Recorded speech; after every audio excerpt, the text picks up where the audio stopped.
भारत की तरफ से मिडिल ईस्ट के देश कुवैत के फ्लाइट राइट्स में बढ़ोतरी की गई है। भारत और कुवैत के बीच साप्ताहिक सीटों की संख्या पहले 12,000 थी, जिसमें अब 50% की वृद्धि की गई है। इसके बाद दोनों देशों की एयरलाइंस प्रति सप्ताह 18,000 सीटों का इस्तेमाल कर सकेंगी। इस समझौते पर भारत के विमानन सचिव समीर कुमार सिन्हा और कुवैत डीजीसीए के अध्यक्ष शेख हमूद अल मुबारक ने हस्ताक्षर किए।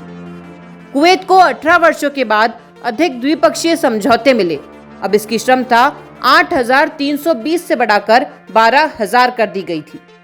यह बढ़ोतरी ऐसे समय में हुई है जब दोनों देशों की एयरलाइन ने बहुत पहले ही अपनी अपनी स्वीकृत सीटों का पूरा इस्तेमाल कर लिया था। Air India Express, Akasa, IndiGo, Jazeera Airways और कुवैत एयरवेज दोनों देशों के बीच प्रतिदिन लगभग 40 उड़ानें संचालित करती है।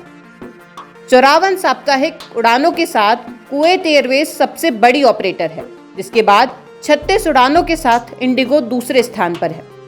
यात्रियों की बढ़ती मांग के चलते कुवैत खासकर दुबई सहित मिडिल ईस्ट के कई अन्य क्षेत्रों की तरह द्विपक्षीय यात्राओं में बढ़ोतरी की मांग कर रहा था।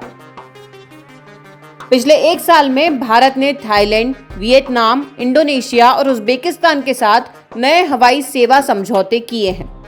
मोदी सरकार ने 2014 से ही द्विपक्षीय संबंधों के लिए एक ऐसी नीति अपना रखी है जो भारतीय विमानन कंपनियों के हितों को ध्यान में रखती है और देश में आने जाने वाले अंतर्राष्ट्रीय यातायात में उनकी हिस्सेदारी बढ़ाने के लिए कदम उठा रही है। उठाए गए कदमों में भारतीय हवाई अड्डों की क्षमता बढ़ाने के लिए बड़े पैमाने पर पूंजीगत व्यय शामिल हैं, ताकि वे बड़े वैश्विक केंद्र बन सके।